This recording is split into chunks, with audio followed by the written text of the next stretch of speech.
Hey there, it's Jared Hamilton with the Hamilton Group at Cherry Creek Mortgage. Welcome to another edition of Java with Jared. Hope you're doing fantastic.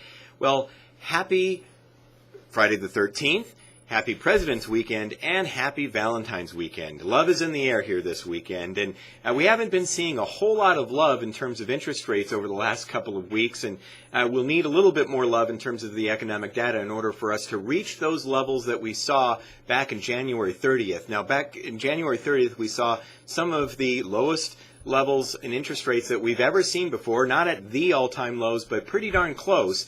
And since then, interest rates have increased by about 0.25%. And for us to get back to those levels, we're going to need to see, again, a little bit more love from some economic data and some which would be bad economic data, actually. That's usually typically good for interest rates, as well as more economic and political instability for rates to get back to those levels. Fundamentally, I don't think anything has really changed. We're probably just seeing a little bit of a breather here, and we might rebound a bit over the next month or so and see some all-time good levels. But again, not so much this week. Rates finished the week slightly worse to about unchanged from where they were before, so at least the slide has stopped. Now, we did see some economic data that would typically translate to good news for interest rates, and it didn't.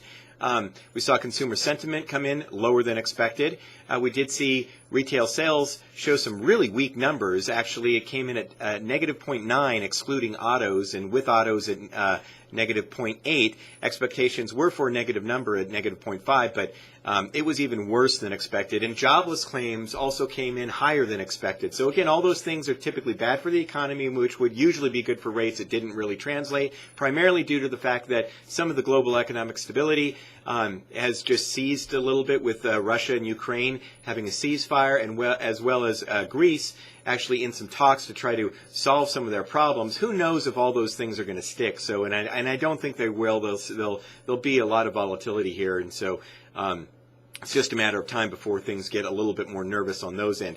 But here's some stuff that was released this week that I think we really need to talk about.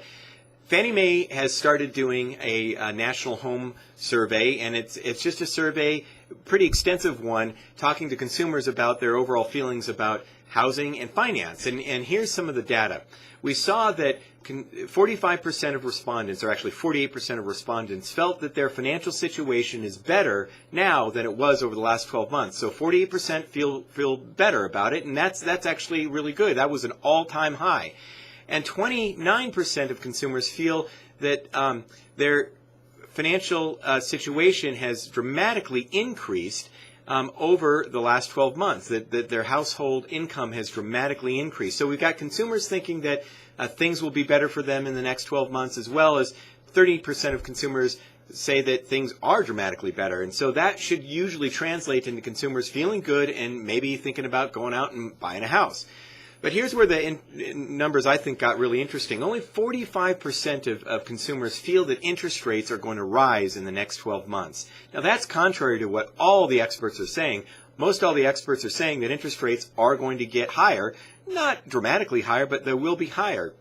Yet our consumers are thinking, almost half of them are thinking that that's not necessarily going to happen. Also, 49% of consumers think that values are going to go up. So again, less than half believe that rates are going to get higher and that home prices are going to go up.